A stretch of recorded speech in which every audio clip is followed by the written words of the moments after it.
Welcome to our release webinar. It's been 6 weeks and we are so excited to present to you a new release, QPR ProcessAnalyzer 2020.2. We have here today with me Amian, and we have here today Teemu. Yes, hello everybody, super good to be here and a lot of good super features to show you, actually 6 functionalities added to the product. And Olli. Hello all, Olli here. Welcome to the webinar. And Sarah, would you say something about yourself?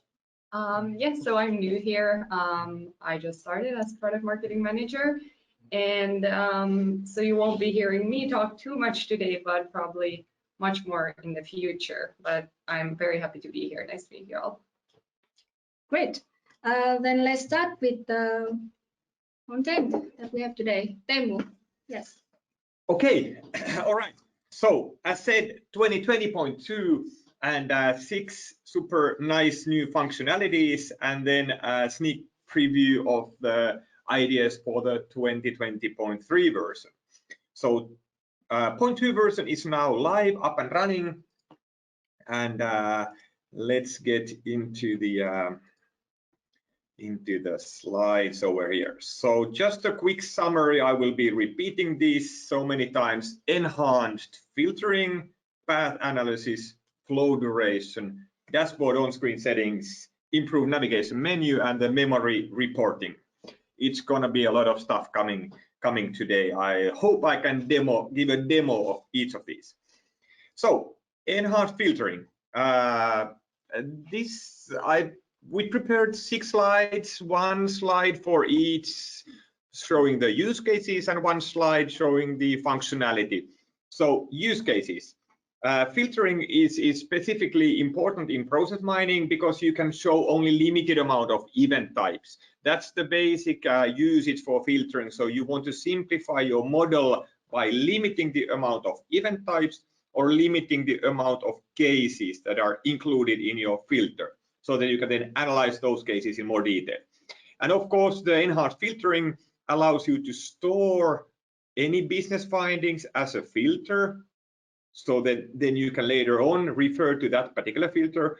Then the saved filters are using the most recent data. So when you load more information, the filter dynamically adapts to the new data. And then the filters can also be saved and loaded into other models or other systems. So filters are nice objects that help you to do process mining more efficiently. And there's a lot of features. I'm not going to go through all of these, but this is just a list of things that you can do with the filters. So let me jump right into the demo to show this in more detail. Okay, I'm running the PA environment, going to the process discovery. So you see here a nice small flow chart about nice things happening in the process. And let me say, for example, that I would be interested in these cases where the purchase order has been created. So you see the filter pop-up menu appearing here. I can decide whether I'm going to filter cases. So I'm going to only look at the purchase order cases, or whether I'm going to filter this activity of the purchase order created. So if I don't want, for example, to have the delivery changed event type in my model, then I can switch to event types and here exclude, and over there I'm kicking away this excluding the event delivery changed. This filter rule can later be edited, so I can actually also take some other steps away as well, apply this. So filtering objects keep on changing all the time. And now when I have created a nice filter, well, if I want to go back to the starting point, I can just say all cases, and again I'm looking at the whole model and everything that is going there. So for example, if I'm interested in purchase order created cases, I click on here, I see, okay, I'm filtering the cases, and then I just say, yes, I want to have these 995 cases, so they form a process like this. And now this is an unsaved filter. I can go here to save as a new filter. Let's say purchase order created cases. Okay, and I can control whether it's a private or public, so the others can see, or whether it's maybe a default public, which means that everybody, when they open the model for the first time, it's going to open this one. Now I'm going to just save it as a private, but you see here are the filters. I can also modify from here. So the filter object is nice. It's over here, and now we see it here in the list, purchase order created, and we can have it here. I can save the filter from here also, and there are many options to do with the filter. So this is the functionality. Filter rules can also be created here for whatever rules that you want to have there, and then filter rules can be changed to be the root cause analysis conditions as well with the drag and drop. But this filtering is now available directly from the main user interface, and you can see the list of the predefined filters, and here you can export and import the filters. So a lot of new functionality added into that area. And please do send the questions whenever you feel so to the chat box of the webinar. All right, let's move on. So that was the enhanced filtering. The next one, path analysis. So path analysis, super important analysis to understand why the process went to some place and what happened after that.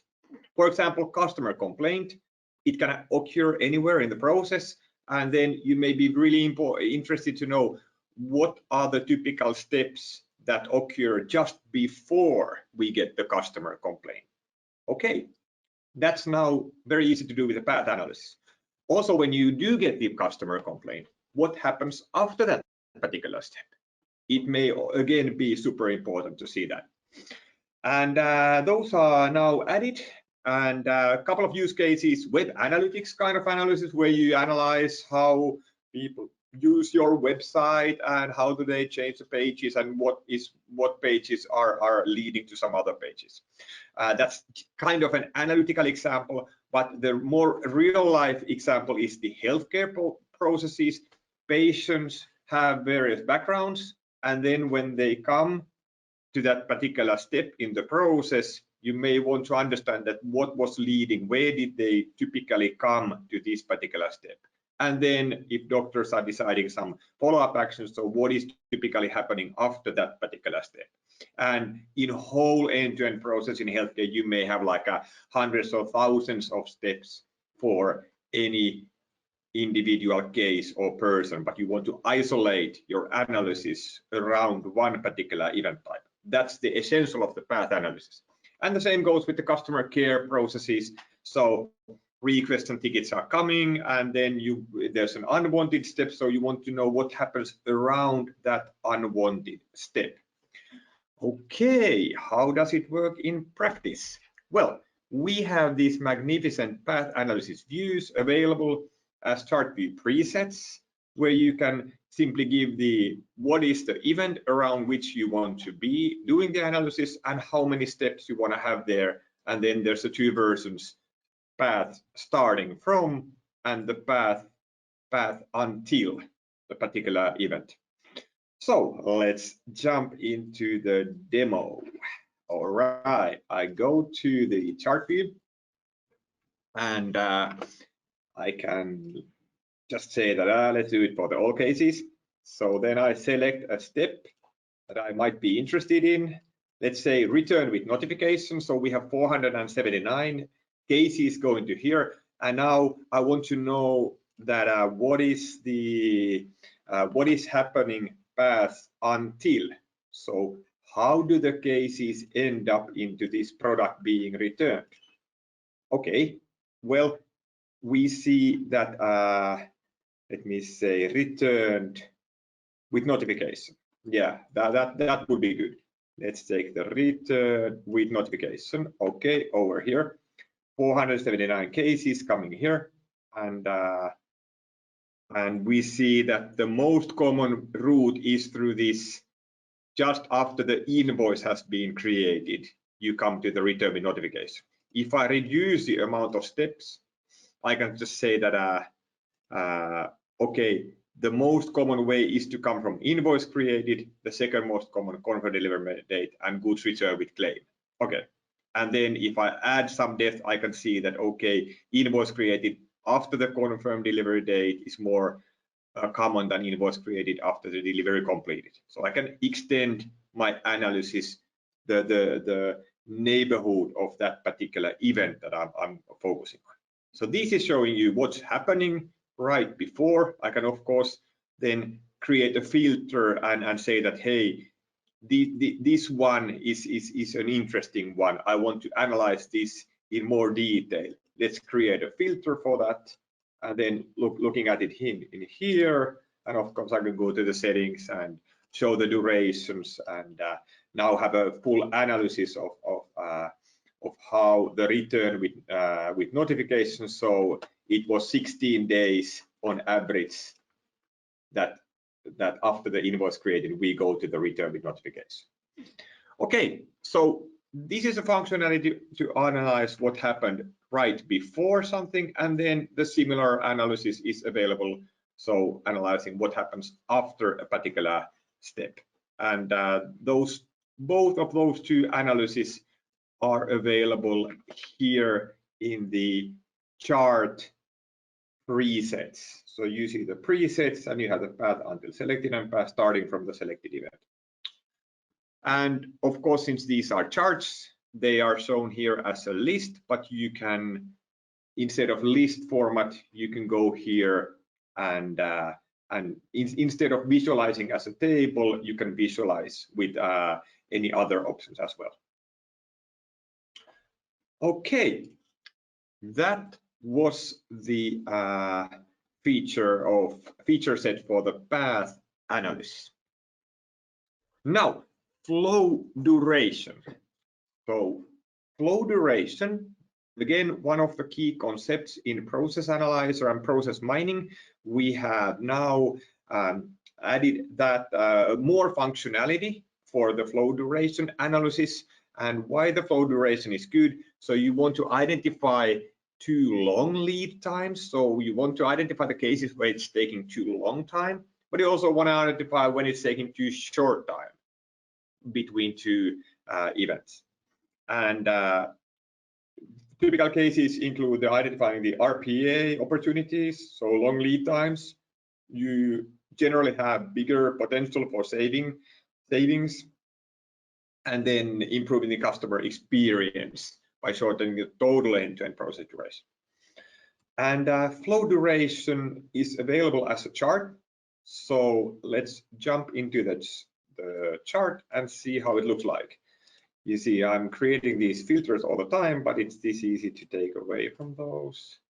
So we go to the presets and we go to the flow duration over here. Okay. And now we have this here. So we have the flow chart.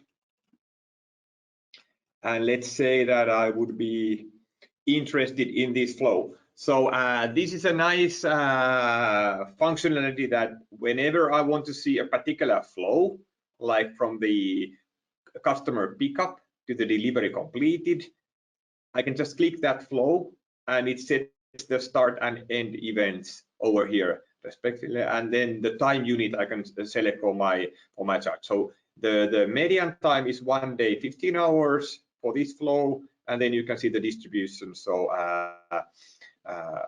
most of the cases are done in 1 or 2 days. For example, from the invoice created to the payment received, we see a much longer flow. So it's 17 days on average, and you see there's a very long tail over here, even more than 100 days. So I may want to change this to be the week. So I see that, okay, it typically takes like 2-3 weeks for us to get the money from the customer. Even like months, I can see that, okay, the case is like this. And of course, from this flow duration, I can now focus on those cases that, for example, take a long time. So let's say that these are the cases that take a long time. I can just select them and then create a filter for these. And now I can continue my analysis. This graph is now showing those cases, those 1,237 cases that are taking a long time in that particular flow. So flow duration analysis is an important part, and we have a nice preset view for that. Of course, you can change the starts and endings from this manually from here to see that that whether to select the flow. But this is of course a nice way. So this was the flow duration. I want to remind that there is this duration between events that is the sort of the same area, but this is counting the time between two events, even though a lot of other events may be happening between these two events. So I can just take that sales order created to the, let's say, invoice created. So now we see that the total duration, invoice created. Yes, so that the total duration from the very kind of the beginning, not necessarily the beginning, there may be a quotation already before that. So from this moment to the invoice created, it takes this much time. Or if I'm like interested in like when we have done the delivery, let's say the shipment sent. So when we have sent the shipment, how much time it then takes us to make the invoice. And now I'm looking at that duration between events, no matter what happens between there. And as this is a preset, I can always go here and specify in more detail the first starting event and last ending event. So this is actually measuring from the first shipment to the last invoice. Of course, I can select from the last shipment to the first invoice and so on. So a lot of good functionality available here. All right, that was the flow duration and also the duration between event types. Dashboard on-screen settings. Well, this, you have seen this many times because I've used it today already in all of the demos more or less. But the thing is that anybody can make the selections easily available for the dashboard users. So you can design dashboards and views that contain selections. So if you make an application for your own organization, there may be business people who are interested to select country, for example, or the product group that you have, a customer or customer group, or some fiscal period, month, quarter, or something like that based on the data. So those selections are data-driven selections, typically case attributes.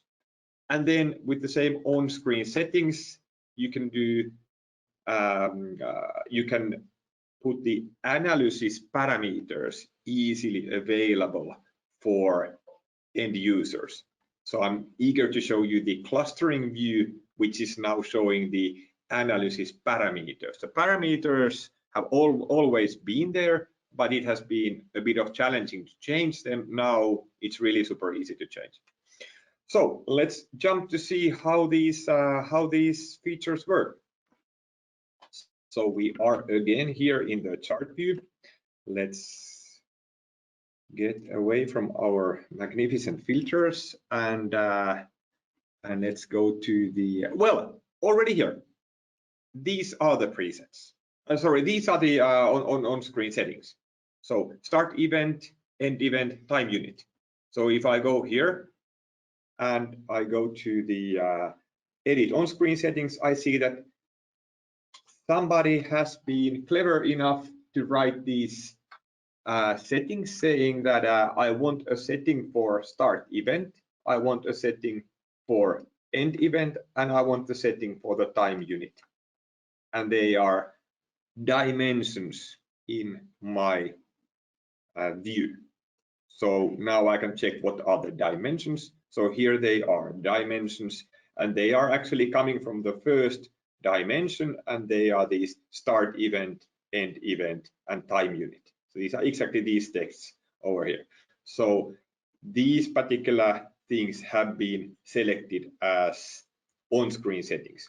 We could also make this pick as start event to be an on-screen setting. It would show here, and this drop-down box with these options would then be readily available in this chart. Similar way as the shipment sent is available here, and you see exactly the same shipment sent dialog here. So the designer has decided to take these 3 settings into the view, but left out these 2 settings. Okay, so that's what you can do. And with your custom applications, you would probably have much more settings related to the actual case attribute values where you can select the region. But let me show you the magnificent new clustering view, because I am so excited about it that I would like to hear your comments, how you can find information from the process models using the clustering view. So here we see the 5 clusters. That's the default that you get with the clustering application. But for example, it's now using all the attributes and all the event types. But we can just say that, hey, okay, I only want to use the account manager information. So please do the clustering based on the account manager only. And then in the events, I can say that, okay, I don't mind. So let's only use the sales order created. So now I will be getting much more simplified results. So I see that the first clusters are for Robert Miller, second is for Mary Wilson and Linda, and this is Patricia White, William Davis completely, Paul Jones completely. So this is the way how I was limiting the attributes and events that go to the clustering. Also limiting the amount of clusters is super easy. If I want the data to be clustered only to 3, then I see that, okay, Patricia, White, Mary are here, Robert Miller here, William Davis, and over here. So this is the way how we can very easily change the analysis parameters with the on-screen settings. I kind of think that I would like to give more time for you to explain how the clustering works, but unfortunately that's not the theme for today, even though with these settings, I really encourage you to go on and pick those case attributes that are meaningful for you, and pick those events that you kind of think are important, or if you think that all of them are important, just push all of those, and then you see that that for example, picking done has a big effect in this process, and purchase order created is sort of pointing out a different kind of cases. So these are different kind of cases compared to the others in terms of the event types and other case attributes. Okay, clustering works nice, and now the parameters are available here as on-screen settings, and this is a normal standard functionality of the product. If you want to go to see how this is implemented, you see that the definition is here, and this can be modified, and you can add, and you can use these as examples when you create your own dashboards with on-screen settings. Alrighty, so that leads us to the improved navigation menu. Okay, the sailing season is coming. I'm thrilled to get our own sailing boat out, but now the navigation here means the process analyzer navigation. So what you get out of this is that you get the quick access to the most important product features, and definitely the quick access to the dashboards. And that's the way how you can publish the dashboards for the end users. And here are like these long boxes. Okay, so this is a navigation menu, and here is your custom dashboards ready available with one click from the navigation menu area. So let's see what happens. I press here and I have the product features, home, discovery, advanced process discovery. I haven't even showed this to you. You better go and check yourself. Chart view, conformal analysis, cluster analysis, case level prediction, in-house BPM and process benchmarking. And then the workspace where you can create the new dashboards and then whatever dashboards are there in your own application at the moment. So there are some example dashboards and demo dashboards in my my system at the moment. And if I just randomly pick something, you'll see that, woo, I'm going to get some nice looking dashboards, which are showing, in this case, probably something related to the RPA automation. So these good looking dashboards together with these, of course, the selections where I can just say that, okay, which is the one that I'm going to use and so on. So these are here readily available. So in your organization, this is the easy way how you can publish your favorite dashboards to the people. And since this is controlled by the projects, if you have several projects, you can control what kind of dashboards each user is able to see based on the user rights and the settings. Okay, and then we have in the navigation menu, we have the ETL kind of data loading and administration things and the logouts and user account settings. So the navigation menu is now your kind of the favorite place to go for to navigate within the views of needed in process mining. Okay, let me back up. Well, let's see. It can be navigation menu. Next functionality, memory reporting. Okay, memory reporting. Why would you want to use that? Well, obviously, because of the ETL, it's so easy to get a lot of data into Process Analyzer. It means that your SAP system that could contain a couple of terabytes of data and your other CRM systems and logistics supply chain management systems all put together so that you can consolidate and analyze the end-to-end process, it may mean a massive amount of data. So now you as the web browser UI user, you also have the access to the memory statistics. So of course the memory statistics are available in the server machine, but now as a web browser user, you can see that. So you can analyze the scenarios, how people are using, like if you have hundreds of simultaneous users, you can see how the memory gets used and you can optimize what size of models you want to make available, taking into account your memory constraints. And the functionality is in two parts. There's a statistics control and then there's a preset chart. So in the statistics control, it goes like this. You just click on this.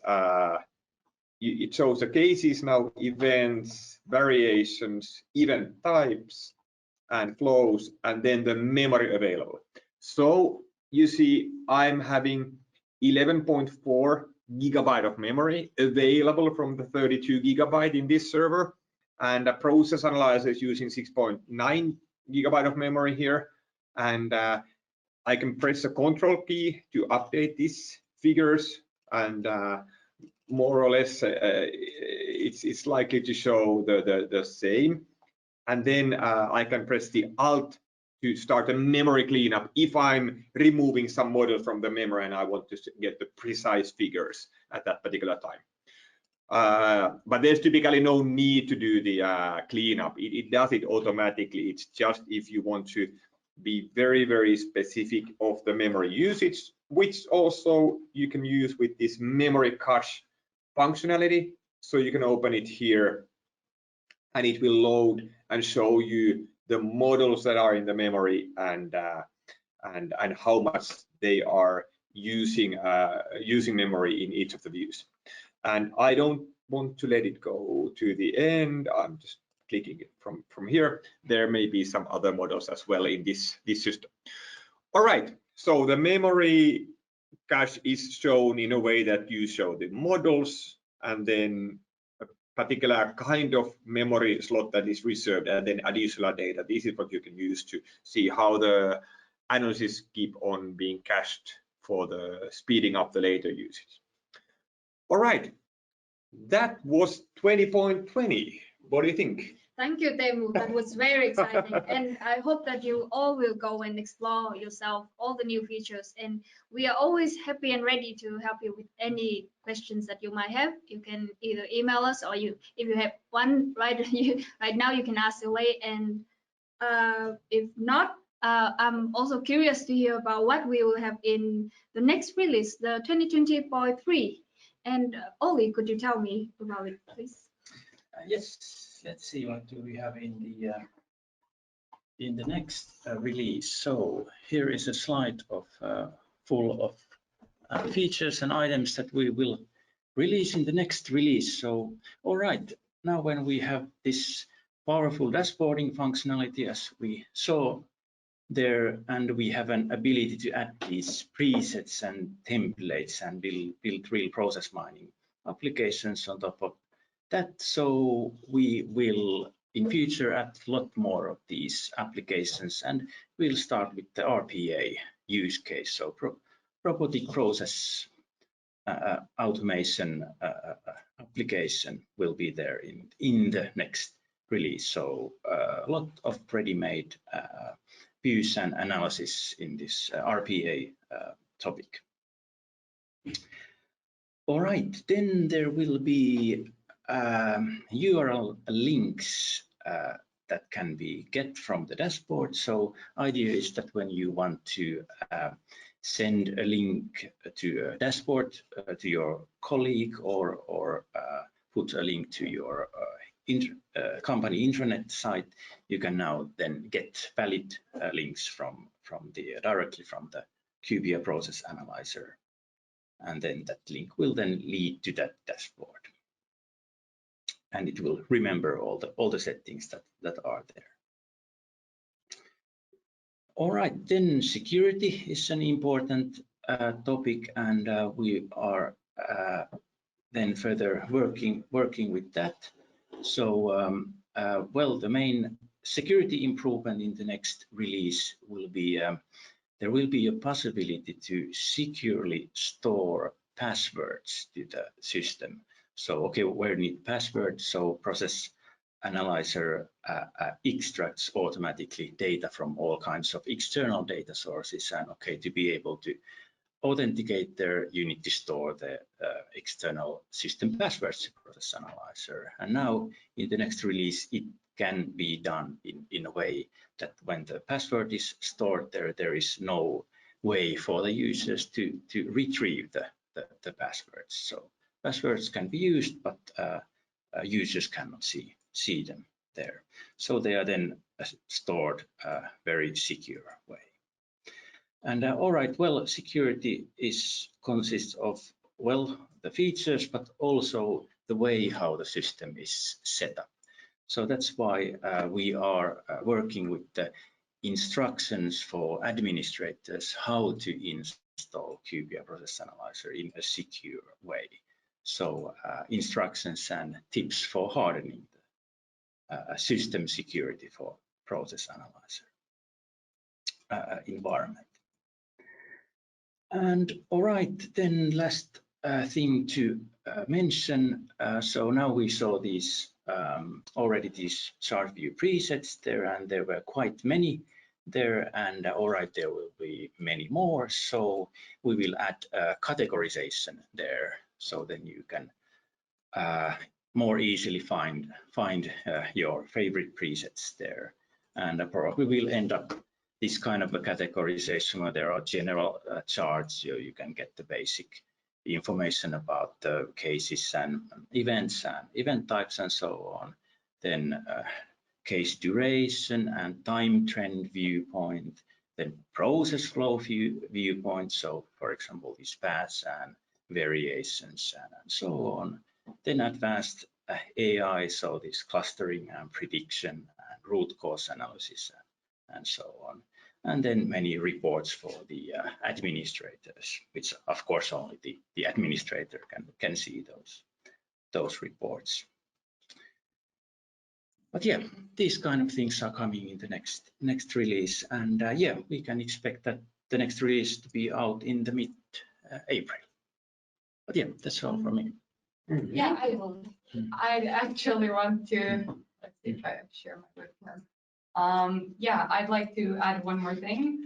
As Olli mentioned, the next release will be more about how you can use process mining for successful RPA implementation. So in the meanwhile, until the next webinar, if you want to read more about how you can utilize process mining for RPA, you can go and check out our webpage about RPA and the new guide that we just posted. So you can download that from there.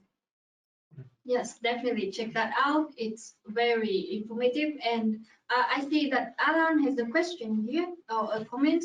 Great to see the development continuing. It would be great if the demo sites were updated soon after the release. Oh, that is a super good comment. Demo site. Have we, let's see, the demo QPR.com.